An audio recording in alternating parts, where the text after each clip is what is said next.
यो नेपाल बन्दले चाहिँ विभिन्न मान्छेहरूले समस्या भोगिरहेको हुन्छन् र विभिन्न क्षेत्रमा चाहिँ असर परेको छ।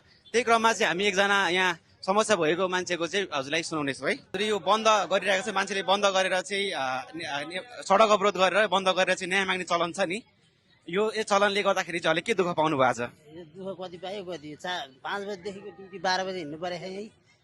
भनेपछि नेपाल सरकारले जुन नेपालको संविधानमा देखेको छ नि, मान्छेले कुनै पनि जीविका आर्जन गर्नलाई काम गरेर चाहिँ खान पाउने, हजुरलाई यसमा चाहिँ असर यो हजुरको अधिकार चाहिँ यो हनन भयो भनेपछि हनन भयो होइन, धेरै हनन भयो।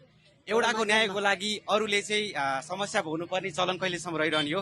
यसमा चाहिँ अब भावी पिँढीले चाहिँ पनि यसरी आन्दोलन गरेर चाहिँ न्याय माग्ने चलन रहिरहने हो कि हजुरले चाहिँ सम्बन्धित निकायलाई चाहिँ केही सुझाव दिन सक्नुहुन्छ भावी पिँढीको लागि?